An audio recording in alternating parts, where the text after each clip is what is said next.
Hello students, welcome to CUET Utkarsh online platform. जैसा कि कहा गया है, जो राह संघर्ष की चलते हैं वो ही संसार बदलते हैं। जिसने रातों से जंग जीती बनकर सूर्य वही उभरते हैं। आप सभी विद्यार्थियों का हार्दिक स्वागत है, हार्दिक अभिनंदन है उत्कर्ष के CUET ऑनलाइन प्लेटफॉर्म पर। आज बात करेंगे बहुत ही महत्वपूर्ण कॉन्सेप्ट के बारे में और ये संबंधित है CUET जियोग्राफी 2025 से। आपकी कंप्लीट सिलेबस और प्रिपरेशन की स्ट्रेटजी क्या रहनी चाहिए, कौन कौन से महत्वपूर्ण बिंदु हैं जिसके बारे में आपको जानना अति आवश्यक है। आज करेंगे डिटेल एनालिसिस ताकि आप फर्स्ट अटेम्प्ट में CUET एग्जाम को क्रैक करके अपनी ड्रीम यूनिवर्सिटी में जो एडमिशन है उसको सुनिश्चित कर सके और अपनी अध्ययन यात्रा को स्वर्णिम सफर में परिवर्तित कर सके। तो चलिए आरंभ करते हैं CUET की प्रिपरेशन, सिलेबस का एनालिसिस, स्ट्रेटजी CUET 2025 के कॉन्टेक्स्ट में। सबसे पहले जो एक ब्लूप्रिंट होता है, एक मानक जो मापदंड होता है, वो आपको सिलेबस प्रदान करता है। आपको सिलेबस से पता चलता है कि कौन कौन से टॉपिक हैं, कौन कौन से मेन उसके अंतर्गत कॉन्सेप्ट हैं जिनके माध्यम से प्रश्न पूछे जाने हैं। तो भूगोल के अंतर्गत, ज्योग्राफी के अंतर्गत हमारी दो महत्वपूर्ण पाठ्य पुस्तकें हैं। पहली पाठ्य पुस्तक है फंडामेंटल्स, पहली पाठ्य पुस्तक है फंडामेंटल्स ऑफ ह्यूमन जियोग्राफी। अब जब हम बात करते हैं फंडामेंटल्स ऑफ ह्यूमन जियोग्राफी का, मानव भूगोल के मूलभूत सिद्धांत पाठ्य पुस्तक का, तो इसके अंतर्गत पहली जो यूनिट आती है ये ह्यूमन जियोग्राफी नेचर और स्कोप से संबंधित है। इस अध्याय के अंतर्गत मानव भूगोल का उद्भव, मानव भूगोल से संबंधित अवधारणाएं, संकल्पनाएं, इनकी बात की गई है। इसके अंतर्गत जो एनवायरमेंटल डिटर्मिनिज्म है, पॉसिबिलिज्म है, न्यू डिटर्मिनिज्म है, फील्ड्स हैं, सब फील्ड्स हैं, उन सब के बारे में हम बात करते हैं और इन्हीं से महत्वपूर्ण प्रश्न यहां पर बनते हैं। जब हम बात करते हैं यूनिट सेकंड पीपल की, तो इसके अंतर्गत आपको तीन महत्वपूर्ण अध्याय देखने को मिलते हैं। कितने चैप्टर्स देखने को मिलते हैं? तीन। और यहां पे आपको देखने को मिलेगा एक चैप्टर। अब ये तीनों चैप्टर संबंधित किससे देखिए, एक तो वर्ल्ड पॉपुलेशन की डिस्ट्रीब्यूशन, डेंसिटी और ग्रोथ से। यहां से महत्वपूर्ण प्रश्न बनते हैं कि विश्व जनसंख्या का वितरण क्या है, कौन कौन से कारक प्रभावित करते हैं, घनत्व क्या है, वृद्धि की संकल्पनाएं क्या है, और साथ में आपको ये भी ध्यान में रखना है बहुत ही बढ़िया तरीके से कि जो पॉपुलेशन चेंज को प्रभावित करने वाले कारक कौन से हैं, कंपोनेंट कौन से हैं, क्या इनका स्पेटियल पैटर्न और स्ट्रक्चर है, इनके बारे में गहराई से बात करते हैं। डबलिंग टाइम ऑफ पॉपुलेशन हो गया। उसके अलावा अगर हम डेमोग्राफिक ट्रांजिशन थ्योरी की बात करें, माल्थस के विचारों की बात करें, वो सभी इसके अंतर्गत सम्मिलित होता है। अगला आपका जो महत्वपूर्ण अध्याय बनता है वो है पॉपुलेशन कॉम्पोजिशन, जिसके अंतर्गत देखिए हम एज स्ट्रक्चर की बात करते हैं, एज सेक्स स्ट्रक्चर की बात करते हैं, सेक्स रेशियो की बात करते हैं, लिटरेसी रेट की बात करते हैं, रूरल अर्बन कॉम्पोजिशन की बात करते हैं और साथ में हम ऑक्यूपेशनल कैटेगरीज जो कॉम्पोजिशन है उसकी बात करते हैं। और अगला अध्याय आता है ह्यूमन डेवलपमेंट, मानव विकास। प्रोफेसर अमर्त्य सेन का क्या योगदान है, डॉक्टर महबूब उल हक साहब का क्या ध्यान रहा मूल रूप से मानव विकास के संदर्भ में, उसकी हम बात करते हैं। कॉन्सेप्ट, इंडिकेटर्स और इंटरनेशनल कंपैरिजन। जब हम यूनिट थर्ड पे आते हैं तो ये मूल रूप से ह्यूमन एक्टिविटी से जुड़ा हुआ है। इसके अंतर्गत हमारे तीन जो चैप्टर्स हैं वो कवर्ड होते हैं। पहला प्राइमरी एक्टिविटीज, दूसरा सेकेंडरी, तीसरा टर्शरी एक्टिविटीज और साथ में क्वाटरनरी एंड क्विनरी एक्टिविटीज। तीनों ही महत्वपूर्ण हमारी मानव क्रियाएं हैं। प्राथमिक क्रियाओं के अंतर्गत पशुपालन से लेकर कृषि के विभिन्न प्रकारों का हम गहराई से विश्लेषण करते हैं। मानचित्र कार्यों से संबंधित महत्वपूर्ण प्रश्न पूछे जाते हैं। विभिन्न प्रकार की शब्दावलियों कि विटीकल्चर क्या होता है, कोल खोज क्या होता है, वेल्ट्स क्या है, पंपाज क्या है, फेजेंडाज क्या है, इनसे संबंधित महत्वपूर्ण प्रश्न पूछे जाते हैं। जब हम बात करते हैं सेकेंडरी एक्टिविटीज का, तो इसमें महत्वपूर्ण जो विशेषताएं हैं मॉडर्न लार्ज स्केल इंडस्ट्रीज की, साथ में विभिन्न जो टर्मिनोलॉजीज हैं जैसे टेक्नोपोलिस हो गया, हाईटेक इंडस्ट्रीज हो गई, व्हाइट कॉलर वर्कर्स हो गए, ब्लू कॉलर वर्कर्स हो गए, इन सबकी महत्वपूर्ण संकल्पनाएं आपसे पूछी जाती हैं। उद्योगों का वर्गीकरण कैसा होना चाहिए, उद्योगों की अवस्थिति कैसी होनी चाहिए, ये सभी महत्वपूर्ण बिंदु इसके अंतर्गत आते हैं। जब हम बात करते हैं टर्शरी और क्वाटरनरी एक्टिविटीज की, क्विनरी एक्टिविटीज की, तो जो टर्शरी एक्टिविटीज हैं जिससे सर्विस सेक्टर कहा जाता है, इससे संबंधित महत्वपूर्ण प्रश्न बनते हैं पर्यटन से, परिवहन से, संचार से, बिल्कुल व्यापार से, वाणिज्य से, बिल्कुल। तो ये सब आपको समझना है। आपसे केस स्टडी बेस्ड क्वेश्चन पूछ लेंगे। मेडिकल टूरिज्म बताइए, बिल्कुल। आप चेन स्टोर क्या होता है वो बताइए। रिटेल स्टोर के कितने टाइप्स हैं, जो मुंबई के डब्बा वालाज हैं उनकी क्या क्या विशेषताएं हैं, और साथ में आपसे पूछेंगे क्वाटरनरी और quinary highest level decision maker कौन होते हैं, इनसे संबंधित महत्वपूर्ण प्रश्न पूछे जाते हैं। तो ये भी आपको ध्यान में रखना है। उसके अलावा अगर हम बात करें इसी पाठ्य पुस्तक में, तो फिर आता है आपका ट्रांसपोर्टेशन एंड कम्युनिकेशन। इसके अंतर्गत आपके 2 चैप्टर आते हैं। जो पहला चैप्टर है वो संबंधित है आपका वर्ल्ड ट्रांसपोर्ट कम्युनिकेशन से।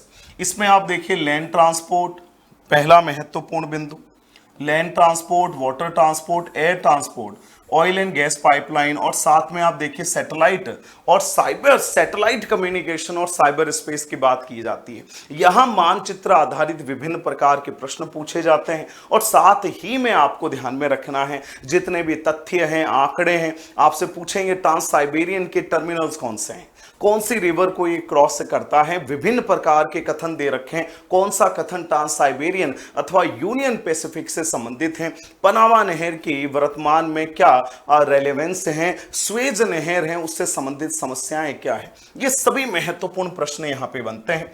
और इसी में अगला अध्याय बनता है इंटरनेशनल ट्रेड का, कि बेसिस क्या है, चेंजिंग पैटर्न क्या है, पोर्ट्स के क्लासिफिकेशन क्या है, और role of WTO in international trade क्या है, उसका क्रिटिसिज्म क्या है, गेट क्या था, है ना, क्यों गेट से हम WTO की तरफ पहुंचे, ये सब बिंदु हमें यहां पर समझना अति आवश्यक है।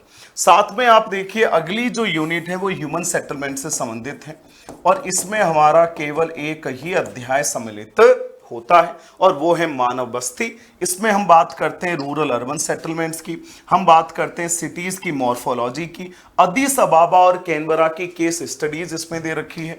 बिल्कुल, अदीस अबाबा इथोपिया की राजधानी है, कैनबरा ऑस्ट्रेलिया की राजधानी है।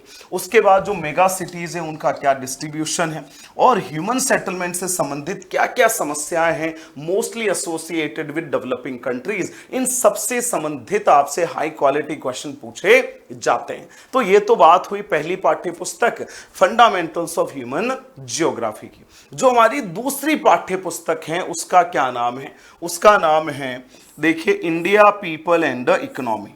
ये मूल रूप से भारत के संदर्भ में है, और इसमें जो अध्याय हैं वो भारत के भूगोल से संबंधित है, भारत की जनसंख्या अर्थव्यवस्था से संबंधित है। तो यहां देखिए पहली यूनिट, जब हम पहली यूनिट की बात करते हैं तो इसके अंतर्गत आप यहां पे देखिए बहुत ही महत्वपूर्ण बिंदु यहां दे रखे हैं। कुल मिलाकर 3 अध्याय हैं जो यहां कवर हो जाते हैं। पहला भारत की जनसंख्या से संबंधित महत्वपूर्ण बिंदु है जो हमें यहां पर जानने अति आवश्यक है। दूसरा माइग्रेशन, और तीसरा ह्यूमन डेवलपमेंट से। जब हम भारत की जनसंख्या को जानते हैं तो विश्व की तरह ही वितरण, घनत्व, उसकी वृद्धि, उसका संगठन, भाषाई वर्गीकरण हो गया, धार्मिक वर्गीकरण हो गया, व्यावसायिक वर्गीकरण हो गया, इन सब की हम यहां पर बात करते हैं। इसी के साथ जब हम अध्याय की बात करते हैं माइग्रेशन, तो प्रवास के क्या कारण हैं, बिल्कुल प्रतिकर्ष कारक कौन से हैं, अपकर्ष कारक कौन से हैं, उसके अलावा प्रवास के कॉन्सिक्वेंसेस, परिणाम क्या होते हैं, इन सब की हम यहां पर बात करते हैं। ह्यूमन डेवलपमेंट में प्रोफेसर अमर्त्य सेन, डॉक्टर महबूब उल हक द्वारा प्रस्तुत विचारों का भारत के संदर्भ में बात करते हैं कि भारत में पॉपुलेशन, एनवायरमेंट और डेवलपमेंट में क्या रिलेशन है, भारत की स्थिति क्या है, क्या रैंक है विश्व मानव विकास रिपोर्ट में। इन सभी बिंदुओं का गहराई से हम विश्लेषण करते हैं। इसी के साथ देखिए ह्यूमन सेटलमेंट, ये हमारा अगला अध्याय है। तो इसमें केवल एक ही अध्याय सम्मिलित किया जाता है। जैसे देखिए रूरल सेटलमेंट, अर्बन। अब जो ग्रामीण अधिवास है उसके अंतर्गत उसके प्रकार हो गए, गुच्छित बस्तियां, अर्ध गुच्छित, जिनको हम क्लस्टर्ड, सेमी क्लस्टर्ड, फिर हेमलेटेड हो गई, उसके बाद डिस्पर्स हो गई। इनको प्रभावित करने वाले कारक कौन से हैं? अर्बन सेटलमेंट में हम बात करते हैं एंशिएंट टाउन्स की, मिडिवल टाउन्स की और मॉडर्न टाउन्स की। उसके बाद हम बात करते हैं फंक्शनल क्लासिफिकेशंस की। तो बहुत सारे महत्वपूर्ण बिंदु हैं जो इस अध्याय के अंतर्गत इंक्लूड होते हैं। फिर हम बात करते हैं रिसोर्सेज एंड डेवलपमेंट। इसमें मूल रूप से देखिए लैंड रिसोर्स, फिर हमारा अगला अध्याय वाटर रिसोर्स, फिर आता है मिनरल्स एंड एनर्जी रिसोर्स, फिर आता है हमारा इंडस्ट्रीज और उसके बाद आता है प्लानिंग इन इंडिया। तो कुल मिला के देखिए आपके 5 अध्याय इसके अंतर्गत सम्मिलित होते हैं। कितने? 5 अध्याय। जब हम लैंड रिसोर्स की बात करते हैं तो मूल रूप से भूमि संसाधन, भारतीय कृषि की समस्याएं, प्रमुख फसलों का वितरण, सिंचाई की क्या क्या पद्धतियां हैं, सरकार कौन कौन सी स्कीम्स लेकर आई है, उन सब के बारे में बात करते हैं। वाटर रिसोर्स से संबंधित उसका वितरण हो गया, उसका उपयोग हो गया, जल से संबंधित समस्याएं हो गई, समाधान हो गए, राष्ट्रीय जल नीति हो गई, बिल्कुल जो जल क्रांति अभियान है उन सब की हम यहां पर बात करते हैं।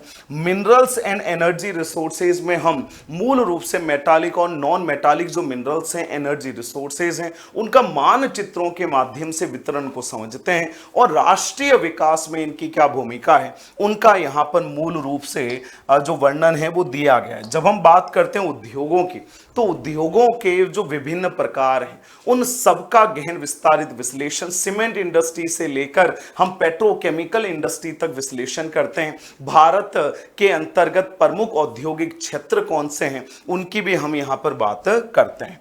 फिर देखिए प्लानिंग इन इंडिया, योजना आयोग से लेकर नीति आयोग तक बिल्कुल पंचवर्षीय योजनाओं का क्या योगदान रहा भारत की अर्थव्यवस्था में।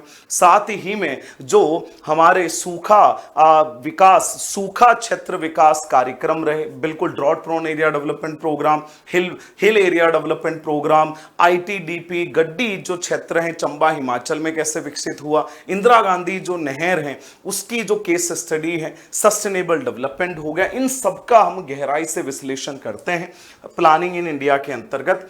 और अंत में जो हमारा यूनिट 4 है इसके अंतर्गत हम बात करते हैं transport, communication and international trade की। इसके अंतर्गत हम 2 अध्यायों की बात करते हैं। इसके अंतर्गत 2 अध्याय सम्मिलित होते हैं।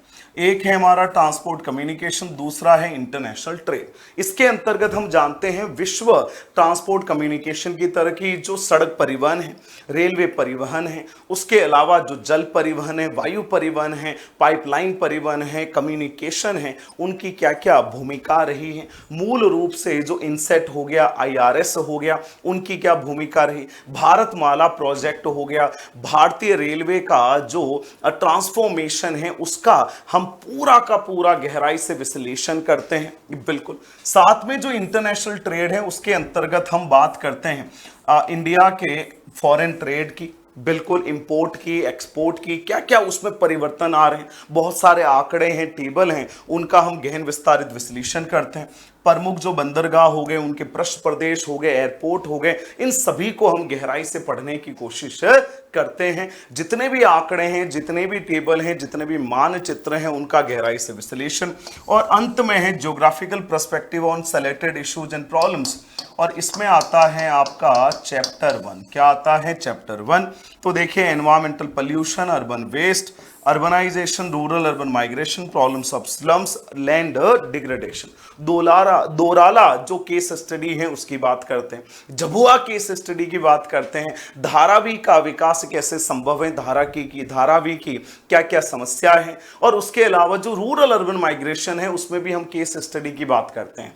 एनवायरमेंटल पोल्यूशंस को गहराई से समझने की कोशिश करते हैं। तो कुल मिला के अगर आप सबसे पहले अगर आप सबसे पहले इन सिलेबस के महत्वपूर्ण टॉपिक्स को समझते हैं तो उससे आपको ब्रॉडर तरीके से पता चल जाएगा कि कौन से टॉपिक मुझे पढ़ने हैं, कौन से टॉपिक्स के ऊपर मुझे ज्यादा से ज्यादा ध्यान देना है। और साथ ही में जो प्रीवियस ईयर्स क्वेश्चंस हैं उनके साथ मिला के जब आप देखेंगे तो आपको पता चलेगा कि कौन कौन से अध्याय से किस किस प्रकार के प्रश्न बने हुए हैं। इसके लिए आप जुड़ सकते हैं उत्कर्ष के सीयूईटी ऑनलाइन प्लेटफॉर्म से, जहां हम विस्तृत तैयारी करवाते हैं, शानदार तरीके से, धुआंधार तरीके से, गहन विस्तारित विश्लेषण के माध्यम से एक एक बिंदु को गहराई से समझाते हैं, एक एक टॉपिक का गहराई से विश्लेषण करवाते हैं। साथ ही मल्टीपल चॉइस जो क्वेश्चंस हैं उनके माध्यम से आप असेसमेंट करते हैं। हाई क्वालिटी वीडियो क्लासेस हो गई, ई नोट्स हो गए जो आपको उपलब्ध करवाए जाते हैं। तो कुल मिला के अगर हम बात करें तो पूरा कंप्लीट पैकेज आपको सीयूईटी उत्कर्ष ऑनलाइन प्लेटफॉर्म के माध्यम से उपलब्ध होता है, जिससे आप पहले ही प्रयास में सीयूईटी की परीक्षा को क्रैक करके अपनी ड्रीम यूनिवर्सिटी में एडमिशन प्राप्त कर सकते हैं। तो देर किस बात की, जल्दी से जल्दी जुड़ जाना है सीयूईटी उत्कर्ष ऑनलाइन प्लेटफॉर्म से और जोश जुनून के साथ जियोग्राफर्स पहले ही प्रयास में सीयूईटी एग्जाम को क्रैक करना है। Wishing you all the very best.